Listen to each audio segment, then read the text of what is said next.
Madayong adlaw matinyan, Setyembre 30, 2023, karong adlaw. Ako si Josh Eric Gelgis.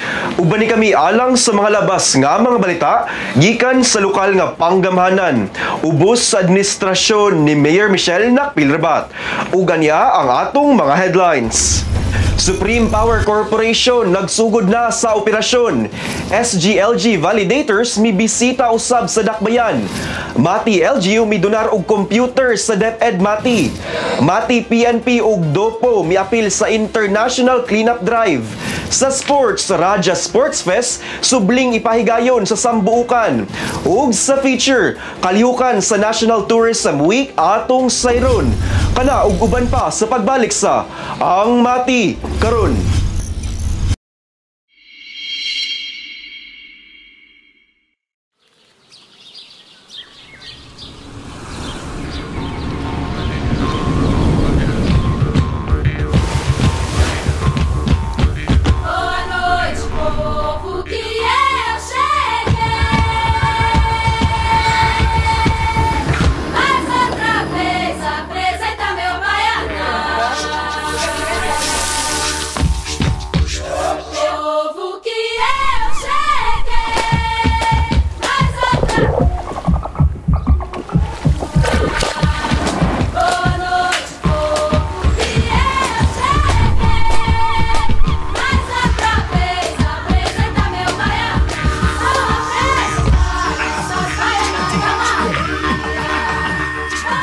Mati is where to be.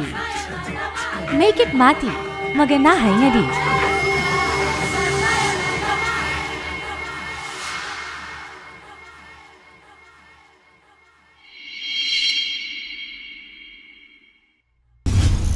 Kabay gustong isumbong nga problema sa inyong barangay? O di ka proyektong kinahanglan ninyo nga wala nga tagad?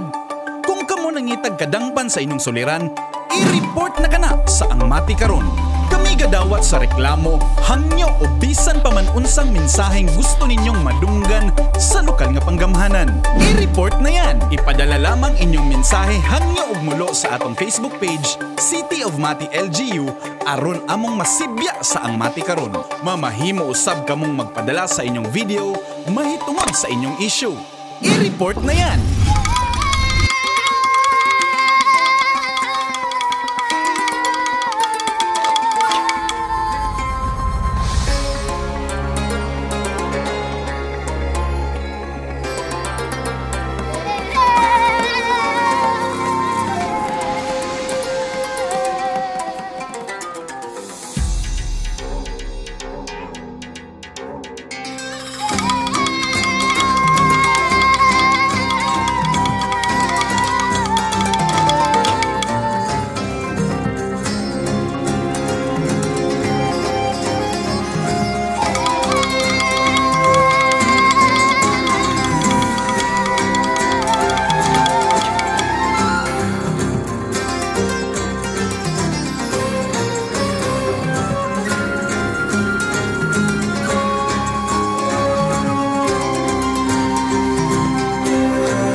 Isip usa ka dakong lakang alang sa mas kasaligan nga supply sa kuryente.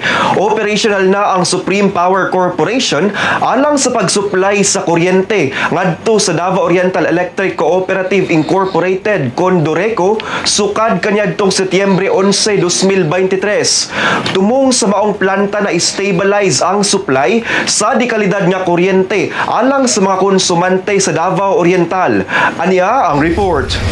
Nagsugod na ang Supreme Power Corporation kon SPC sa pagsupply og kuryente ngadto sa Davao Oriental Electric Cooperative Incorporated kon Dureco kaniadtong Setyembre 11, 2023. Ang operasyon sa ilang 11 megawatt diesel-fired power plant nakatutok sa pag-stabilize sa paghatod sa boltahe sa peak hours, ingon man pagsiguro sa mas maayo nga kalidad sa kuryente para sa mga konsumante sa Davao Oriental.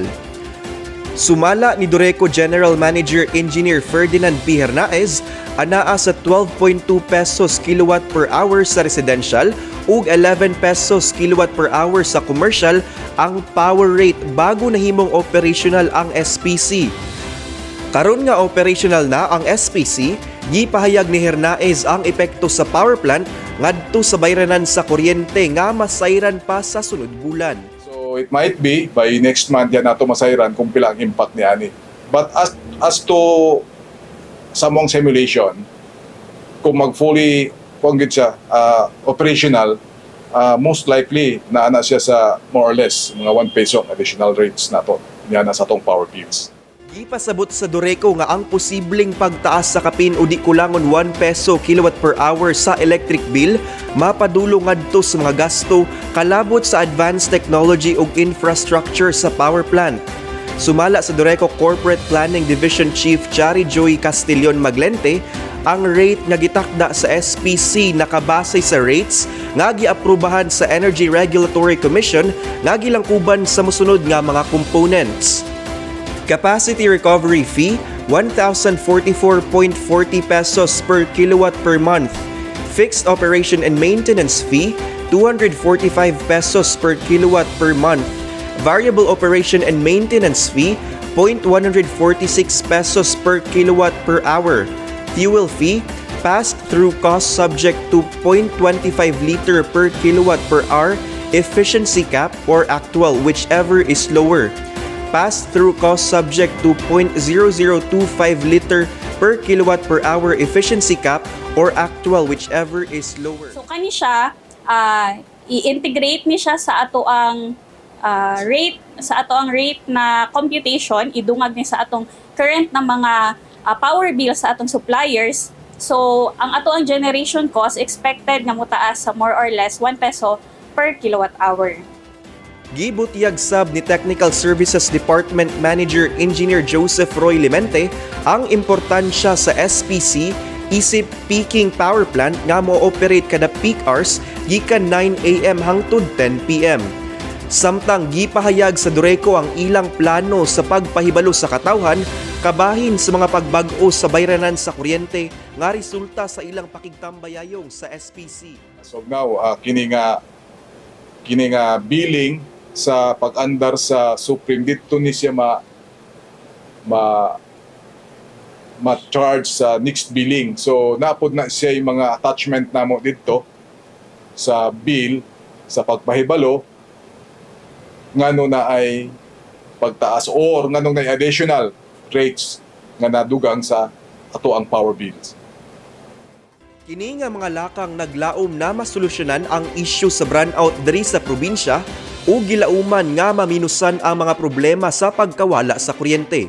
Mamahinumduman nga gipasiugdahan sa SPC ang diesel bunker-fired power plant project sa Barangay Dawan kaniadtong 2017 nga adunay budget nga 1.1 billion pesos. Ang planta adunay tulo ka 3.68 megawatts Wärtsilä engine model 8L32 units nga naghatag og total nga power output nga 11 megawatts. Ingon man advanced nga teknolohiya gikan sa Finland ug India nga nagarantiya sa usa ka makanunayon nga supply sa kuryente sa panahon sa brownout. Ang panagtambayayong tali sa SPC ug Dureco hiniusang nagtumong sa paghatod sa kasaligang supply sa kuryente diri sa probinsya. Mamahimong bisitahon ang official page sa Dureco alang sa dugang updates.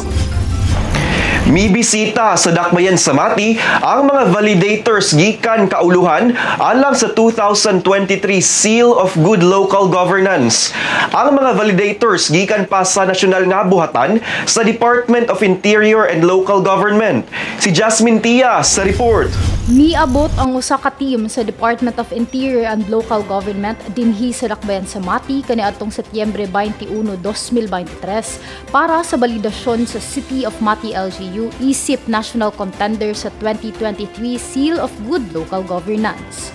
Ang SGLG usa ka pag-ila na ginahatag sa mga LGUs na nagapakita og maayong performance sa napulo ka key performance areas na mao ang mosunod.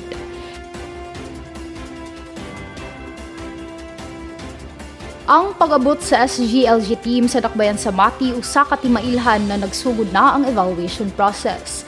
Ang mga validators gikan ngadto sa National DILG. Ang maong event gitambungan ni City of Mati Mayor Michelle Nakpil Rabat, Vice Mayor Enzo Rabat, CPMIU Head Joseph Purgatorio, PD Orly Cabawbaw, City Department Heads ug ilang mga staffs. Sa miaging tuig 2022 nahimo sab na awardee ang City of Mati LGU uban sa tulo ka city government awardee sa Davao Region na mao ang Digos City ug Island Garden City of Samal. Suma total adunay 18 ka mga probinsya, 60 ka mga cities, 272 ka mga munisipyo sa tibuok nasod ang nahatagan sa SGLG Award sa tuig 2022. Ang SGLG subay sa RA 11292 o ang act establishing and institutionalizing the Seal of Good Local Governance for local government units and allocating for this purpose the Seal of Good Local Governance Fund na nailhan sab isip the Seal of Good Local Governance Act of 2019. Ilalom sa maong balaod ang SGLG mao ang an award, incentive, honor, o recognition-based na programa sa tanan LGU nga nagapadayon sa pagsuporta sa mga LGU para sa padayon na progreso ug pagpalambo sa ilang nagkadaiyang LGUs. Ang Seal of Good Local Governance ginakonsidera na Most Esteemed Award na mahatag sa DILG sa mga LGU sa paghatag og high-quality public service subay sa mga nasyonal ug lokal na mga balaod. Kini si Jasmine Tia para sa Ang Mati Karon. Midunar ang City of Mati LGU ug mga bag-ong units sa computers sa Department of Education kon DepEd Mati kaniadtong miaging semana. Si Ethel Marie Gastanes sa report. Ang City of Mati LGU ilalom sa pagdumala ni Mayor Michelle Nakpil Rabat, midunar og mga desktop computer units, printers ug mga uninterrupted power supply kon UPS ngadto sa Department of Education kon DepEd Mati kaniadtong Setyembre 20, 2023 sa usa ka simpleng turnover sa City Mayor's Office.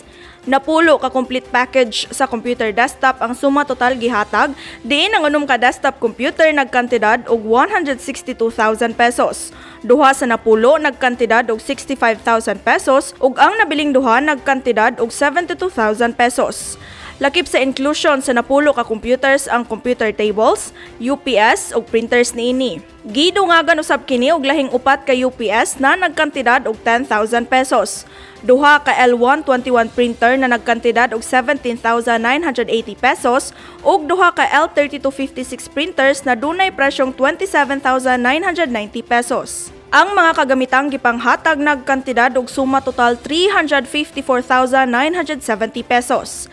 Sa programang Magtanong kay MNR kaniadtong Setyembre 20, sumala ni Mayor Michelle Nakpil Rabat na gihatagan gyud niya og pagtagad ang edukasyon sa mga kabatan-unan sa Mati. Dugang usab niya nga ana-ana sa trial phase ang feeding program na sa una pa niyang plano para sa mga bata.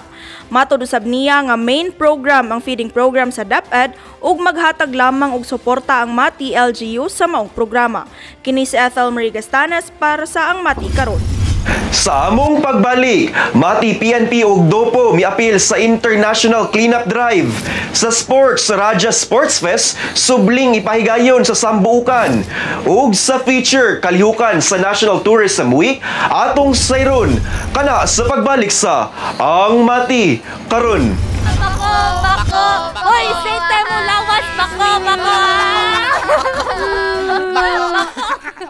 Oh, naunsa naman pud ka? Kinsa na pud nag-away nimo? Kanang mga bata sa kanto.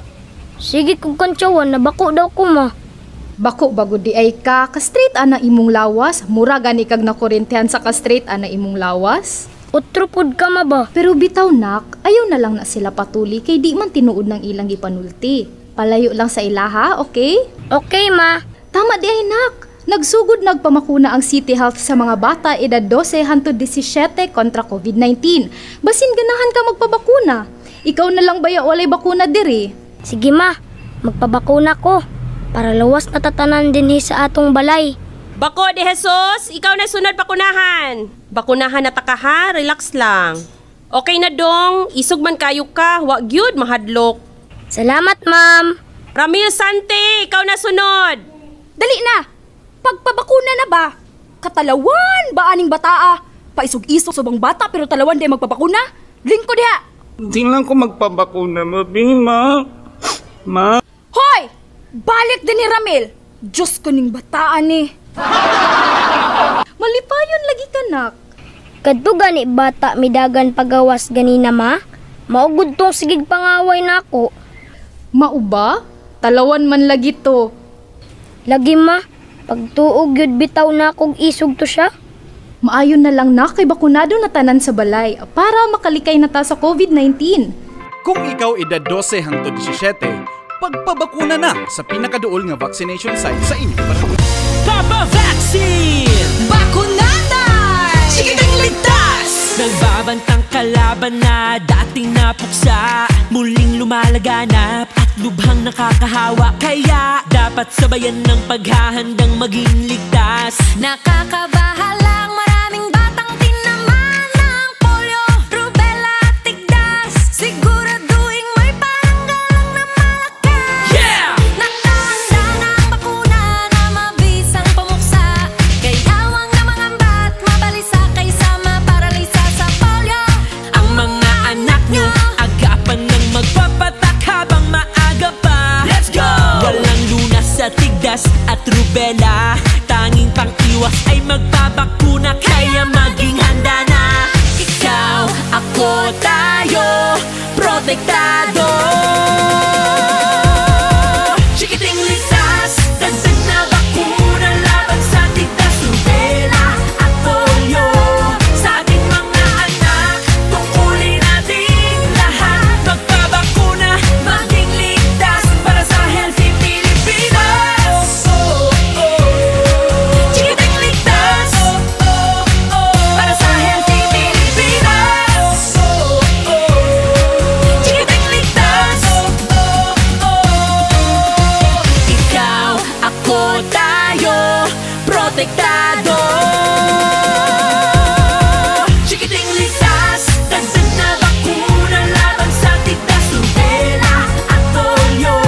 Sa ating mga anak, tungkulin natin lahat. Magpabakuna, maging ligtas para sa healthy Pilipinas. Chikiting ligtas, para sa healthy Pilipinas. Chikiting ligtas, magpabakuna na para sa healthy Pilipinas. Pakunahan ang inyong mga anak kontra rubella, tigdas at polio sa May 1 to 31. May dagdag na vitamin A supplementation pa. Alamin ang schedule sa pinakamalapit na health center. Magpabakuna na para sa healthy Pilipinas. Paalala mula sa DOH.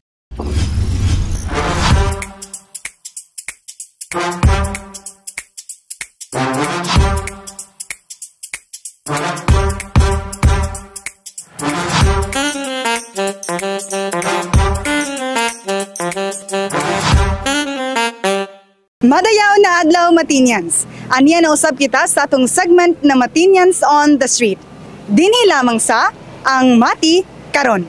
Atol sa pagsaulog sa Tourism Week, atong gihandom kini nga kalihukan aron ipaambit ang atong kalipay ug pagkamaabi-abihon sa tanang bisita ug turista nga midayeg sa atong pinalangga nga syudad. Busa, alang sa atong pangutana karong semanaha, sa pag-celebrar sa Tourism Week, unsang particular nga lugar o atraksyon imong masugyot ngadto sa mga turista o mga bisita sa Mati City.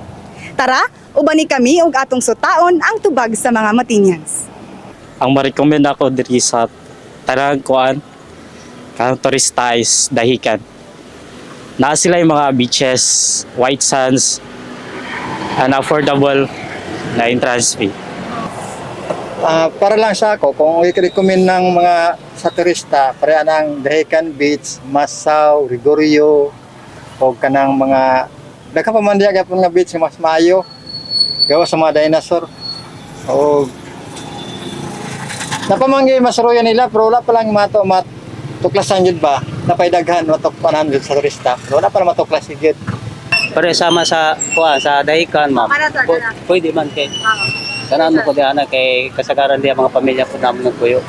Siguro I can recommend Dahican and then Sleeping Dinosaur. Katong may naa sila ginaingon nga sa Macambol. Pwede nila i-try. Pero wala pa ko nakaadto. Murag resort. As of now, ma-recommend lang na ko is lang po, Sleeping Dinosaur tsaka Dahican po. Kasi katong una na akong ato dito, gitry gyud nako ang Sleeping Dinosaur is sa mo tagka ng stress ka kanang makawala siya kanang problema ba kay kanang sa view pa lang daan and then sa palibot hangin kayo. And then second ma-recommend na ako is Dahican kay kanang relax pud kayo sa mo tagka ng gamay lang kag time nga para i-relax imong kuan or sa mo tag na kay kanang problema sa kinabuhi na kanang nice gyud siya ka sa mo tag kanang kanang overnight inana kay nice pud lang mga mga rooms nila bisag kanang price kanang mahal kay sila kanang pero worth it kayo kay nice kay palibot kay limpyo. Number 1 na ako ma-recommend sa itong mga turista is Dahican. Tas napata sa unahan dira ka ng mga sa Manggihay, Costa Loca. Actually daghay beach resort diri sa Mati, Blue Bless, to have fun, to refresh their soul, vitamin C. And also ang Mati Manggod is developing. We're having a new hotel just like Adelina, and also Mati is one of the kind na celebrate sa festival just like this coming October, Sambuukan Festival, and I'm also organizing an event, bodybuilding competition, first time in Mati City. Mati is have a 80% attraction and tourist spot sa Mati. So come and visit Mati City and have fun. Maganahay adi. Akong kuwan ako sa mga mo bisita diri sa Mati is ang Amire na liguan lang sa dito sa Dahican, tapos katong new open na atong Bawod, Blue Bless. Ako makuan sa mga tourist spot diri sa Mati kay Subangan, museum diri sa Davao Oriental, tapos kuan Sleeping Dinosaur, tapos napo dito sa mga bagong beach ito sa Palawigan para sa nang Salagan sa Tamisan, tapos kuan sa Mayo na mga bagong beach ito. Akong ma-recommend sa mga turista kay mga on diri sa Cardos Greenland Restaurant diri sa may at Bangsalan is diri kilid sa Paseo. Ang tourist spots na ma-recommend nako diri sa Mati, sa food is our very own Cardos, and diri pod sa tourist spots diri sa Mati, diri sa beach is number 1 is Dahican. Ug mao kana ang mga tubag sa Matinyans kabahin sa atong pangutana karong semana. Ubanin na usab kami sunod semana diri lamang sa Matinyans on the Street. Ako si Jilbis Jean Patalinghog, Amping.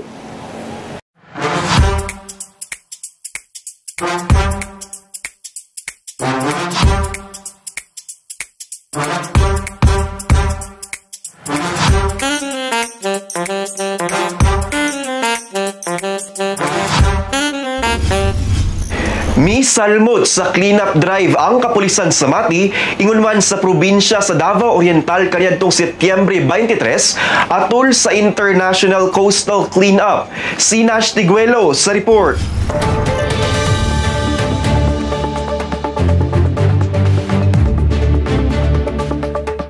To serve and protect, mao kini ang gipanumpaan sa mga miyembro sa kapulisan kapag alagad og pagpanilipod sa katawan sa unsa mang orasa. Kaniadtong September 23, 2023, misalmot ang Mati City Police Station kauban ang mga personay sa Davao Oriental Police Provincial Office kun dopo sa gipahigayong Coastal Cleanup Drive.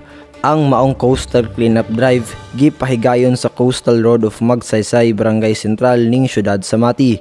Ang kalihukan gipasiugdahan sa Provincial Environment and Natural Resources Office sa Davao Oriental ug gisalmutan usab sa lain-laing mga national ug local government agencies. Gikolekta sa mga misalmot ang nagtapok na basura, lakip na mga plastik nga botelya, food wrapper ug uban pang mga matang sa basura. Gipanguluhan ni retired Brigadier General Leopoldo Imbang Jr. gikan sa Environment and Natural Resources Office sa probinsya ang aktibidad ug nagpasalamat sa tanang mga voluntaryo sa ilang kahago ug partisipasyon. Ang International Coastal Cleanup Drive usa ka tinuig nga kalihukan nga giobserbahan sa tibuok kalibutan nga nagtumong og pagpataas sa kahibalo sa pagpanalipod sa kadagatan. Kini nga aktibidad subay sa Proclamation No. 470 Series of 2003 ug gisuportahan sa Department of Interior and Local Government kun DILG. Kini si Nash Tiguelo para sa Ang Mati Karon. Subling muarangkada ang Raja Sports Fest karong Sambuukan Festival. 19 ka mga padula ang gihanay sa City Sports Development Office isip Kalingawan. Si Peter Jan Buencamino sa report.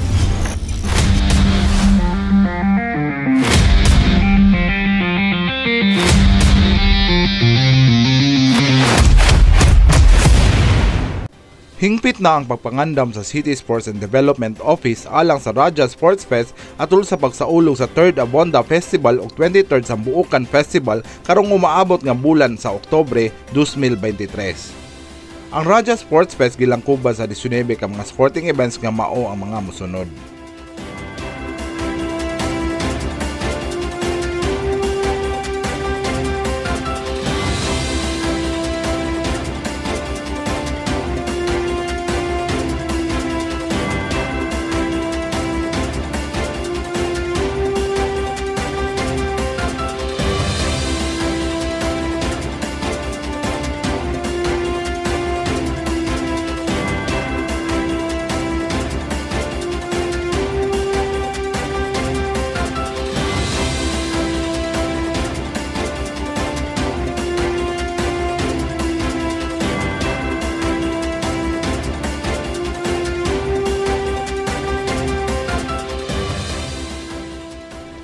Sumala pa ni Joey Dimpas, OIC Head sa City Sports Office, dako gayud ang papangandam na ilang buhaton karong umaabot nga Raja Sports Fest tungod ubay-ubay sab nga sports ang mulangkob sa Raja Sports Fest nga muhatag og dugang kalingawan sa mga Matinians. Gibutyag ni Dimpas nga andam nga motabang ang mga accredited sports organization sa dakbayan aron mahimong hapsay ang dagan sa padula hilabi na sa pag-organisa o pag-officiate sa ilang mga padula diin gibana-bana sa City Sports Office nga anaa sa kapin 500 ka mga partisipante ang musalmot sa aktibidad. Dungag ni Dimpas nga adunay ipahigayon nga advanced games alang sa basketball diin pagasugdan karong umaabot nga Oktubre 10, 2023 samtang ang guban schedule sa padula mahimong mutan-aw sa City Sports official Facebook page. Ang Raja Cup usa ka tribute ngadto ka kanhing Mayor Francisco G. Rabat nga nailang Raja of Rebound sa basketball sa nasod sa Pilipinas. Ang Raja Cup kaniadto gilangkuban lamang sa duha ka mga sports, ang basketball ug volleyball. Sa pagsugod sa City Sports Council kaniadtong 2019 nga gipanguluhan ni Executive Sports Director Jose Paulo Luis Rabat, hinay-hinay nga gidungagan og managlahing sports ang Raja Cup, hinungdan nga gihinganlan kining Raja Sports Fest. Kini si Peter Jan Buencamino para sa Ang Mati Karon. Ang City of Mati Tourism and Promotions Office naghimog hugyaw nga mga kalihukan alang sa pagsaulog sa 2023 National Tourism Week. Ang mga aktibidades mao ang photo exhibit, signage drive, Filipino Brand of Service Excellence Seminar, Site Attractions Evaluation and Assessment, Cultural Assets Inventory ug Coastal Cleanup nga gisugdan kaniadtong Setyembre 21 ug mahuman karong Setyembre 30, 2023. Si Jilbis Jean Patalinghog sa report. Ang City of Mati Tourism and Promotions Office mipadasig og laing-laing mga aktibidades alang sa pagsaulog sa National Tourism Week karong tuiga nga may temang Tourism and Green Investments. Dungan niini sila usab madasigon nga misalmot sa internasyonal nga inisyatiba sa pagpanglimpyo ubos sa tema Clean Seas for Healthy Fisheries. Kini nga mga kalihukan usa ka dako nga okasyon alang sa mga katawhan sa Mati aron ipadangat ang ilang gugma sa syudad ug sa turismo. Usa sa mga tumong niini nga selebrasyon mao ang pagpalambo sa natural nga katahom, kultura ug malungtarong turismo sa syudad. Ang semana nga kasaulugan gisugdan sa usa ka Filipino Brand of Service Excellence Seminar diin giistoryahan ang kalidad sa serbisyo nga mahimong mulambo o makadaot sa kasinatian sa mga turista. Kining seminar mao ang usa ka plataporma alang sa pagpalambo sa usa ka kultura sa kahusayan sa mga frontliners nga naghatag og importante nga mga panghunahuna bahin sa pagserbisyo sa mga customer, epektibong komunikasyon ug mga labing maayong buluhaton sa paghatag og serbisyo. Ang mga nanambong sa maong seminar mibiya nga nagpasalamat sa mga panabot nga ilang nabaton kabahin sa pagserbisyo nga gisentro sa mga customer. Kini nga seminar gipahigayon sa Baywalk Tourist Inn niadtong Setyembre 22. Human niining makapalamdag nga seminar, usa ka photo exhibit ang gipahigayon nga gitampukan ang mga labing importante nga mga atraksyon ug mga kalambuan sa syudad.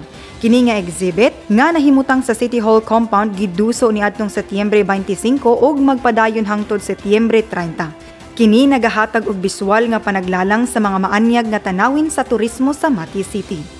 Nipaila usab sa usa ka bag-ong paagi sa turista nga makasuroy sa nindot nga mga resort sa Dakbayan. Kini nga proyekto kung gitawag nga Signage Drive naglakip sa estratehikong adunay mga QR code nga kung iskan magdala sa mga bisita sa daghang kasayuran bahin sa mga rehistrado nga resort ning Dakbayan sa Mati. Tumong niini mao ang pagpahapsay sa kasinatian sa bisita binaagi sa pagtanyag og dali og sayon nga pag-access sa importanteng impormasyon.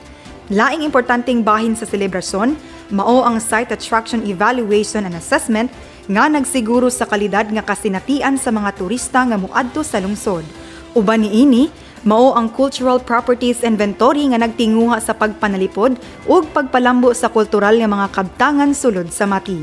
Ang maong mga assessment giduso sa Barangay Langka, Luban ug Kabuaya kaniadtong Setyembre 25 hangtod 26. Isip usa ka pagpamatuod sa pasalig sa syudad, naghiusa ang komunidad alang sa usa ka coastal cleanup nga gipangunahan sa Scuba Surero Team. Kini nga inisyatibo nga gisuportahan sa gobyerno sa syudad, nagtinguha sa pagpaligon sa kadasig sa pagpreserba sa kinaiyahan, pinaagi sa Scuba Surero and Coastal Cleanup Activity sa nagkalain-laing coastal areas niadtong Setyembre 27, 2023, isip culminating event sa Tourism Week. Kini si Jilbis Jean Patalinghog para sa Ang Mati karon. Ania ang atong dengue updates ug orden de hikotibo. Apil na ang mga aktibidades sa atong halangdong Mayor Michelle Nakpilrebat karong simanaha.